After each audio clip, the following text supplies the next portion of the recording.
Basta Radyo, ibandera mo. 107.1 Radyo Bandera Olongapo City. Pinakarespetado sa news and current affairs.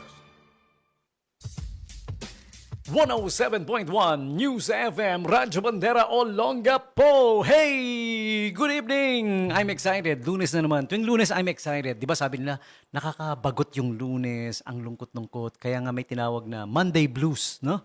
Pag Tuesday, hindi na blues. Greens na. Tuesday, greens. Wednesday, pinks. Thursday, blacks. Black Friday pala yun. Ano? Yeah. Monday Blues. Pero ako wala akong Monday Blues pag nandito ako sa Radyo Bandera 107.1 News FM dahil makakapiling ko ulit kayo mga tropa. Mga tropa ko. Kamusta mga tropa? Ayos ba tayo dyan? O yung mga tropa nating SEBL, Subic Employees, SBMA Employees Basketball League. Kamusta na kayo? Miss na miss ko na kayo. Ang tagal ko nang hindi naglalaro. Natigil lang yung paglalaro ko siguro may 3 years na dahil yung 3 years na yon, bago yung 3 years na yon, na-dislocate tong kanang shoulder ko, natanggal. Natanggal yung joint. Hindi, umiikot na ganyan, di ba? Yung joint, tak. Ganun, natanggal pare. Okay, hindi ako nakapaglaro, 3 years na, no? Pero sa tingin ko ngayon pwede na. Pwede na uling matanggal. Kaso, wrong timing ako. Kaka-championship lang, no? Pero, practice muna siguro. Sama na ako uli. Lalaro na ako uli. Kaya lang, weekends lang ako makakasali. Bihira naman schedule ng weekends. Kasi naman. Ang daming problema ni DJ Tommy G. Sa schedule lalo na. But anyways, mga tropa, good evening sa inyo. This is Bandera Night Jams. Lunes na naman uli. Okay. Balitaan, kwentuhan, at kung anik-anik pa. Bitawan ko na ngayon pa lang, umpisa pa lang para hanggang mamaya pwede nyong sagutin. Pwede kayong mag-comment sa live video, pwede rin kayong mag-message sa akin via messenger, pwede rin via cellphone, 0910-690-9501. Ulitin ko, 0910-690-9501. Yan, okay, kwentuhan tayo, sharean tayo ng story. Ito. Pakinggan nyo ha, nakakatawa to. Ikwento mo. Ayan. Dati kasi doon ako sa ibang radio station dati. Ang tawag ko dito, baka hindi kasi pwede rito Tonight's topic. So, tonight's topic, ang initials niya, TT. Hindi po bastos yun dalawang letter T kasi yun. TT, tonight's topic. Sa Radyo Bandera, baka medyo baka ma-culture check, ma-chok-chak Chinese din ako Pero yun ang meaning noon, tonight's topic. Kaya double T, dalawang T. Hindi naman bastos. Dalawang T naman talaga yung tonight's topic di ba? Naisip ko nga pagka nagkaroon ako ng company, dalawang T rin. Tommy and Little Tommy. Dalawang Tommy. Pareho kaming Tommy nung bunso ko no? Ayun. So gagawin, syempre usually pag company, di ba, initials yung nilalagay. Di ba? Example, kunyari, Jose Rizal. Di ba? JR Company. Di ba? Dalawang T kami nung bunso ko. Tapos itatayo ko siya gusto ko siya itayo sa Financial Capital of the Philippines sa Makati. Alam niyo na.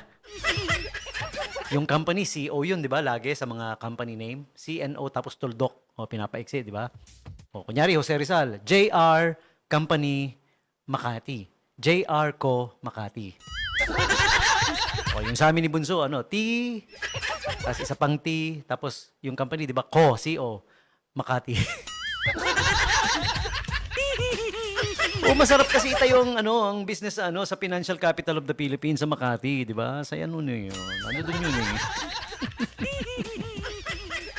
pag tinayo ko yan, mag-invest kayo Hindi to scam, promise. Siyempre, pag nagtayo ko ng business legit, hindi ko naman sisirain yung pangalang inayos ko ng, di ba? DJ Tommy G, kilala na 19 years na nasa broadcast. Tapos nagkataon lang na natapat kasi sa yung walang integridad na tao. Walang ikaw na may integridad gumagawa ng tama, ikaw pa yung nabaliktad. Natapat lang nagkataon lang. Buti na lang may Radyo Bandera, may Kaper Julian, naniniwala sa yours truly na wala, ganun talaga Minsan ganyan ang story talaga natin ng buhay natin, no?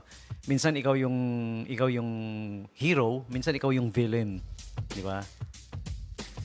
Pero kung talagang villain ka, deserve mo yun. Pero minsan nabibilianize kasi yung tunay na hero dahil because of personal interest. Sabi nga ni Erap, naalala ko yung sinabi ni Erap, ang buhay ay weather lang. Sabi rin niya, same address, Malacanang. Tapos sabi naman ni Jinggoy, Jinggoy, sorry, Jinggoy. Dad, ang bigat na ng bigat na ng laptop ko. May mga bagong model, magagaan. Pwede mo bang palitan? Sabi ni, ano ka ba naman, Jinggoy? Jinggoy. Para gumaan yan, mag-delete ka ng files. Same address, Malacanang.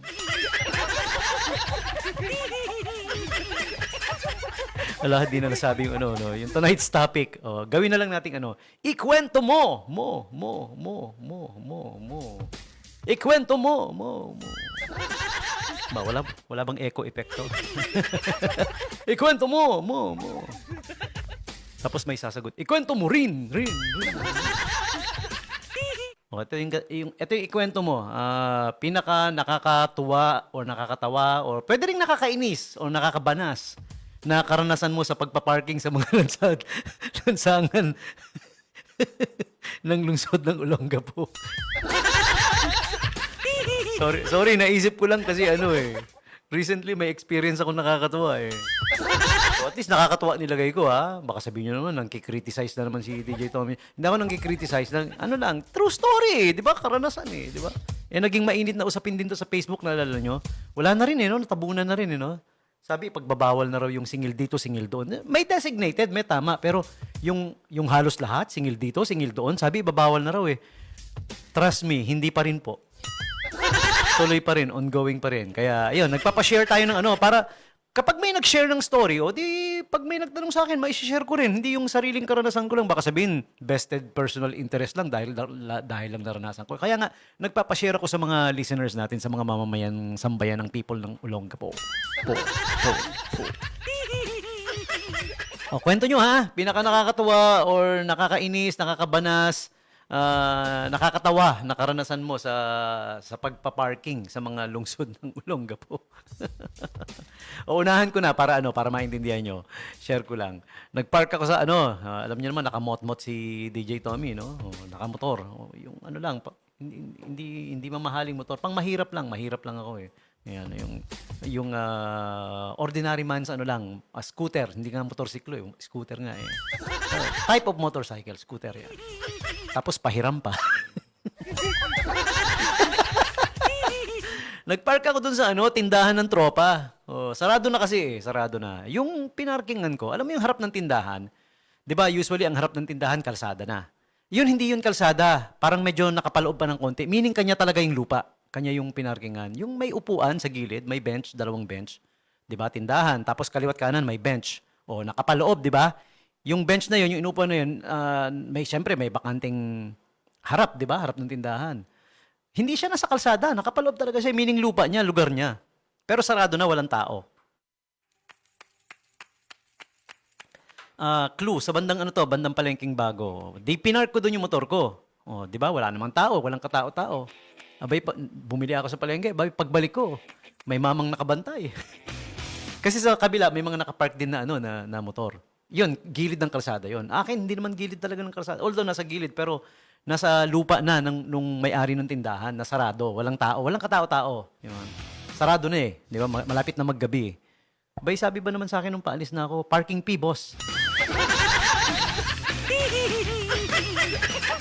Abay, natawa na lang ako Nagtimpi na lang ako Gusto ko sana sa parking fee. Lupa mo to? Hindi nga to lupa ng gobyerno Lupa to nung may-ari ng tindahan. Ayan Kung may maniningil sa akin ng parking fee, may-ari ng tindahan. Abay, todo paliwanag pa. Wala lang kasi yung yung parking attendant t-shirt ko. Sorry, hindi ako naka-t-shirt Baka ma-confuse ka. Tsaka inaayos pa kasi Tumawa na lang ako Kaya ba, nagpakabait na lang ako. Ngumiti na lang ako. Hindi na ako pumatol kasi ang laki. Ang tangkad laking mama Parang kumbaga sa siya si Kai Soto, ako naman si Baldavid. Parang ganun eh. Kaya, binigyan ko na lang. O, sige, sabi ko. Okay. Pero kamot ulo ko eh. Pinahalata ko na lang na parang naiinis ako sa kanya. At saka bukod sa, dahil nga sa malaki siya, so sabi ko na, oh, ito ha, magmerienda ka kuya ha. Huwag kang magpapalipas ng gutom. Love you. Oh, yun yung karanasan ko. Kayo naman, share nyo rin story nyo, ha? Pinaka nakakatawa, nakakatuwa, nakakainis, ano ba, I'm running out of expletives. Bahala kayo kung ano yung storya. Basta may kilalaman sa pagpaparking sa mga lungsod ng Olongapo, no? Oh, isa pa sa nakakainis sa mga parking, ayoko magsalita ng di maganda, pero totoo lang, ang daming syunga sa parking. Nakakita ba kayo ng sasakyan na nakapark sa may malapit sa kanto? Bawal yan. Alam mo kung bakit? Pag kanto yung pinarkingan mo, halimbawa, intersection lalo na, pakaliwa, pakanan, hindi mo makikita yung kung may nakapark na sasakyan eh. Di ba? Kung liliko ka sa kanan, halimbawa, may nakapark sa kanto ng kanan, kita mo ba na may dumarating? Hindi, kasi nga may nakapark. Ang syunga. Tapos, pustahan tayo, yung license na mga yan, professional driver's license. Anak lang! Hindi kayo nagbayad dyan kung kumuha ng license? Yung mga ganyan. Meron pa nga hindi ko na lang tinuloy reklamo ko sana noon. Service ng isang security services na agency. Yun. Agency ng security services 'di ba? Ang mga security agency kahit papaano may nalalaman sa batas yung mga kawani niyan dapat, 'di ba? Alam nila kung ano yung bawal, ano yung mga nasa batas natin na bawal. Yung mismong service nila na L300 nakapark doon sa kanto ng Alba Street.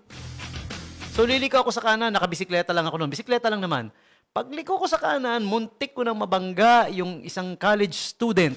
Naka-uniforme pa eh. Estudyante ata ng Kulumban yon. Mabuti na lang nakapagpreno agad ako. Malakas yung preno ko. Pero sa lakas ng preno ko, tumaob ako. Kasalanan kasi nung L300 eh. Nakaharang. Hindi ko nakita. May parating pala. May taong naglalakad. Bulagang bulaga. Hindi ko natamaan yung naiwasan ko. Ang hindi ko naiwasan yung tumba ko. Balentong. Aragoy.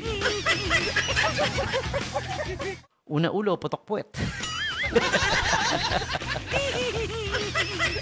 Na-share ko lang ha. O yan, nauna na ako nag-share ha. Kayo naman ha, share din kayo ha. Ano nga ba yun? Ikwento mo, pinaka nakakatuwang karanasan mo sa pagparking sa mga lansangan ng lungsod. Siyempre, obviously, tinutukoy natin lungsod ng Olongapo. Ito nga Radyo Bandera, News FM Olongapo. One of the most followed FM radio station in the city. Pumapangalawa kami sa Brigada News FM. Okay lang yung tropa natin. Tropa naman natin yung mga taga-brigada. Wala tayong kaaway. Lahat tropa natin. Lahat ng mga Kaya lang minsan, yung iba, kahit na tinuturin mong kaibigan mo, ang turing sa'yo kaaway. Ay, sila may problema. Sila may problema, hindi kami. Wala kaming problema. Kayo may problema kung ang turing yung ganun. Wala naman kaming tinuturing kaaway. Tingin pa lang, samaan na eh. No? Pag nakita ka, parang, alam mo yun, tingin sa'yo, gusto kang konyatan eh. Ikaw gusto mo yakapin, hi, hello, very welcoming. Pero sila, batukan ko itong... Yun ang nasa isip eh. No? Siya, layo na nung narating natin. Hala. Time for me to give you today's holidays and observances. Yan. January 12. Ano bang meron sa January 12? This segment brought to you by Angel's Pizza Olongapo. Check out the Sulit Bundle Promo. Ito pa rin po yung kanilang pinopromote. Ayan. Get 2 big family-size pizza and get free medium-size pizza plus free 1 liter lychee lemonade and lifetime APC loyalty card. Nagamit ni Ate Jubay yan. Si Jubay, isa sa mga CEO ng SBMA. CEO. Mga CEO po kami sa SBMA. 3 kami. Ako si Sheila, si Ate Jubay. Communications Equipment Operator. CEO. Promise, totoo, CEO kami. Yun. Nagamit na ni Ate Jubay yung APC card. Pinambili niya. Naka-buy one, take one siya. Kayo rin. I-avail nyo na yung Sulit Bundle Promo. May kasamang APC card, no? Tapos here's Here's the best part, 1,049 na lang, di ba? Dati 2,000 something yan eh. Dalawang malaki, isang medium, lychee lemonade drink, tsaka APC card kung wala ka pang APC card, no? Alright, so check it out. And they are located at number 395 Rizal Avenue. Kanto po, kanto ng 4th Street. Yun, madaling hanapin. That's the best way to describe the place. Sa kanto. Diretso pa sa kanto lang ng 4th Street. Okay? Tapos syempre yung phone number. May bago silang phone number.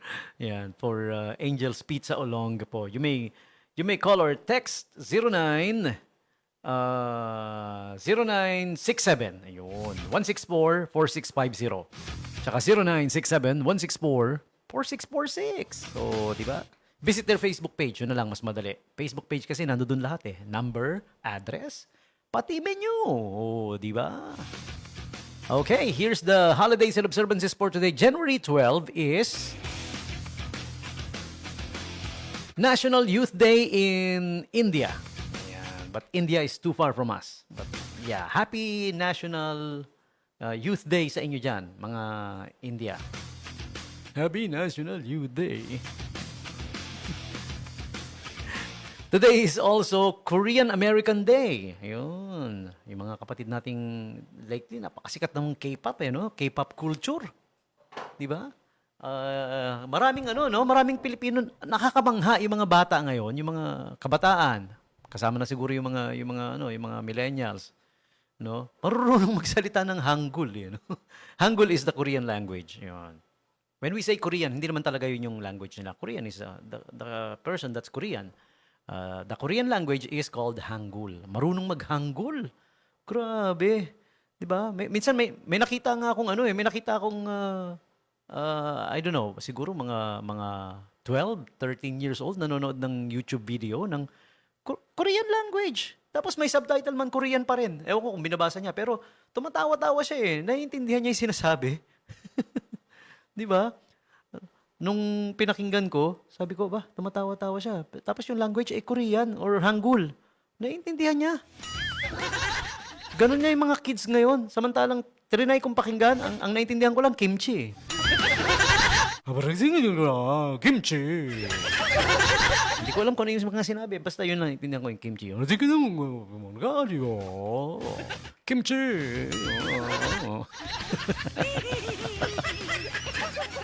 Tapos yung mga bossing nag-MC ako sa grand opening ng Adesa Appliances. Oo, 'di ba? Akala nila sabi ko pinagmalaki ko sabi ko, kaya kong sabihin yung Adesa sa Hangul, sa Korean language. Sabi na, "Wow, sige nga." Sabi ko, "Adesa." Oh, dali-dali, 'di ba? Adesa. Pero sa Google, you press Google Translator. Kung interested kayo, gusto nyong malaman how to pronounce how to translate pala. Yan. Para matuto rin kayo. Halimbawa, Radyo Bandera. Ita-translate sa Hangul. Pwede sa Google. Hindi in Korean characters English characters din. Pero yung pagkaka-pronounce, pwede pala, no? Yun. Trinay ko yung DJ Tommy G. Translate sa Hangul yung DJ Tommy G. Alam niyo lumabas? San Banyo.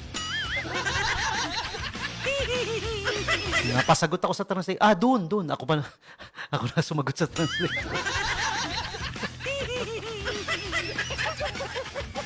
Tommy G, translate. San Banyo.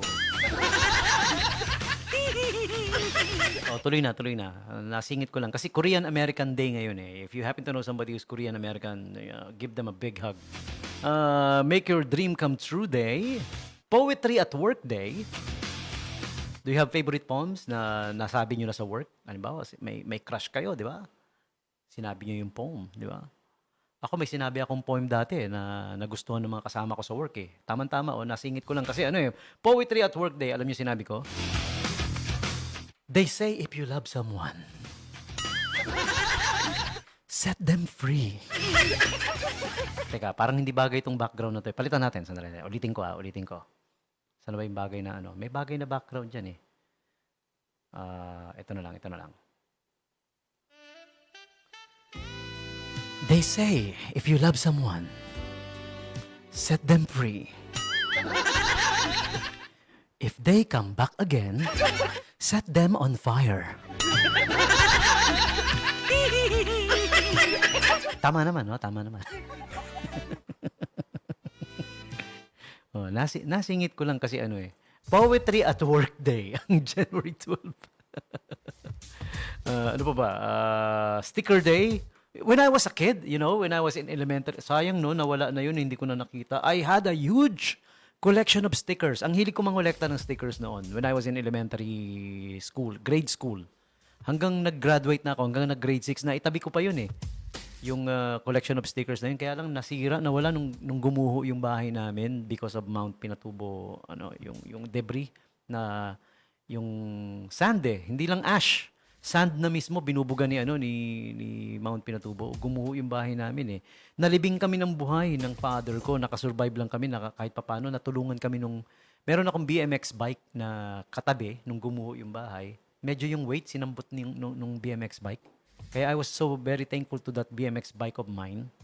Kung wala yon, pisat na kami. Patay. Yeah, it's true. Na-share ko lang. Nangyari yun noon So, because of that, I lost my collection of stickers na sira. Nawala. Nabasa. Yan. I miss my stickers na yun. Kinolek ko lang. Ang dami nun. Sayang. I don't know. I had a liking towards collecting stuff like, stickers. Yun. Okay. I became emotional nung naalala ko yun. Yeah, it's true. We almost died. Me and my father. Nung Mount Pinatubo eruption. No? Okay? And also, 13th of January. No, not 13th. But why am I looking at the 13th? Naligaw ako. Ayan. 13th of January is also Hot Tea Day. Mga mahilig sa hot tea. Yan. Okay? And Pharmacist Day. Alright? So, happy Pharmacist Day to my ate. She is a pharmacist, registered. Ate Josie. Okay? Kiss a Ginger Day. Pag sinabing ginger, hindi yung ginger na Kiss a Ginger Day, yung redheads. The guys who are like, red yung hair nila. Most of them are like, kagaya niyan yung mga Jewish. Most of them are red hairs, no? Irish. Yan yung mga lugar na populasyon na maraming redhead. The UK.